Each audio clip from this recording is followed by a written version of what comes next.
This is her before and after story. Now she's singing a song filled with hope for everyone. Hope for everyone. And when life's a mess, she doesn't get so stressed. More or less. Could she finally learn to let it go? She wasn't meant to do this on her own. And you better be believing this freedom's brought meaning to her life.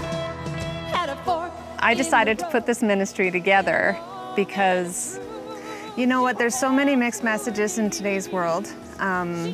People don't know who God even is anymore, or if He even exists. And because our culture is kind of almost tolerated everything except for God these days, that people who really are in a struggle and in a really bad situation don't necessarily know to go to God, and that they can find hope and that they can find their answers through Jesus. My journey with the Lord has been a progressive one. It wasn't something that just kind of happened and, you know, fireworks and the lightning and the thunder. It didn't happen for me like that. But God was patient. He, regardless of how many times I turned my back on Him, I would choose to come to Him when I needed Him, but that was about it. And yet He took that. Lord, never stop calling me, drawing me, pulling me, wanting me back home. You know, what He did for me, He can do for you. And it's such a complete answer. Back home, in the center of your will, and the joy of sweet forgiveness when I found my way back home. Back home.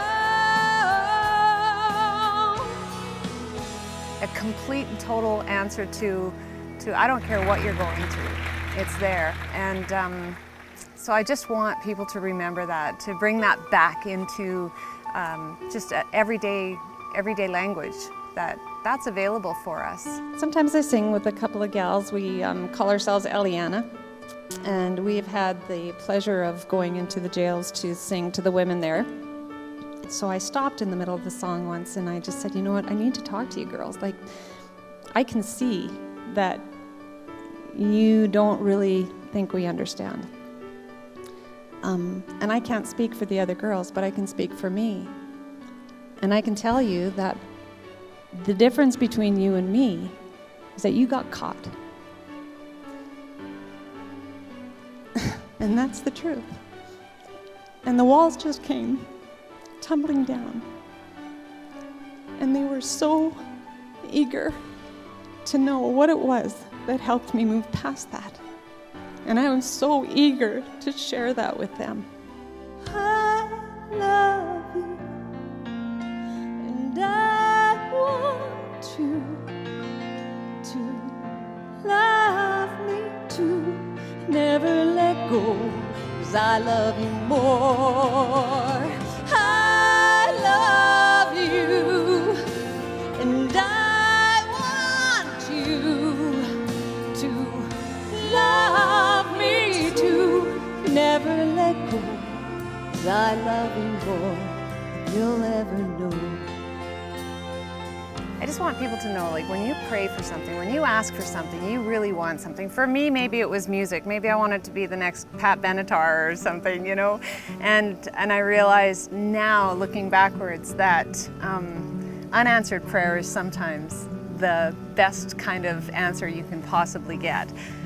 Because I see, when I look at that culture, when I look at that lifestyle, and I see how damaging it is and how many people have lost their lives, lost their dignity, lost so many things because of that lifestyle. I see how God has protected me through even that.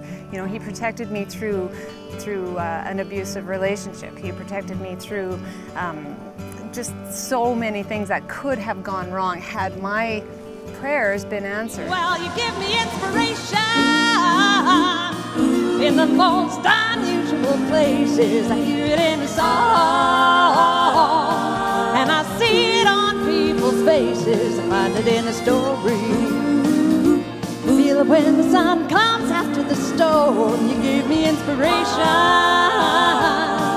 in the most unusual places. Something that you should know about me is that I don't come to faith easily. God knows that. I needed proof. I needed evidence. I knew there were other ways you could go, other roads you could take. And so my faith is anything but blind.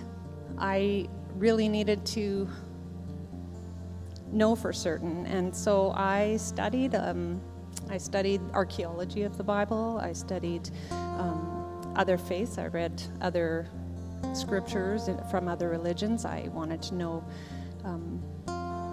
why people did what they did in the name of God when that went totally against what I understood to be God's nature. The deterioration of this world is going on fast forward. And I just really want to bring the message, the simplicity of Christ, back to the people.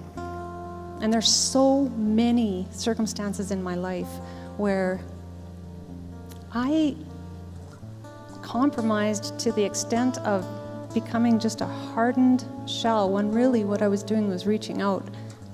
I just wanted to be loved, and I didn't really know where to look for that. And so I did things that could have landed me in jail. And I'm not proud of that. I'm ashamed of that. I hate it. I hate that that happened. But it's the truth. And but I get it. I get what brings those girls to the point. And it's not all a horrible, they're not bad people necessarily, you know? They need hope. When all the dreams you've dreamed of seem to fade with each new day, and what used to seem so clear now has been lost along the way.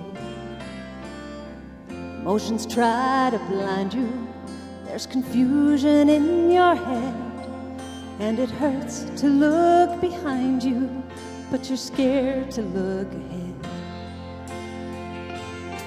Look to Him and let Him hold you in the safety of His love. Let His gentle hand wipe away your tears. I wish people could crawl inside of my heart and in my head and really get to hear and know the things that I've learned and that I've traveled through, so they could see that, you know, one day every knee will bow.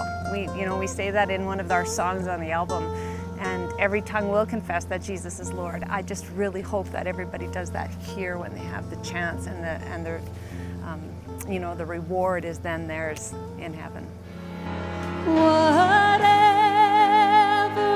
my Lord, Thou hast taught me to say, it is well, it is well with my soul.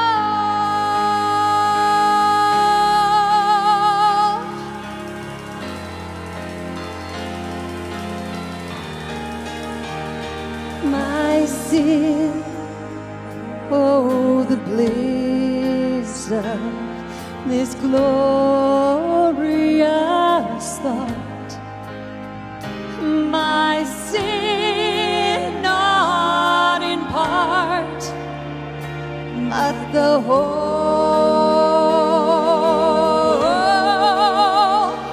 is nailed to the cross, and I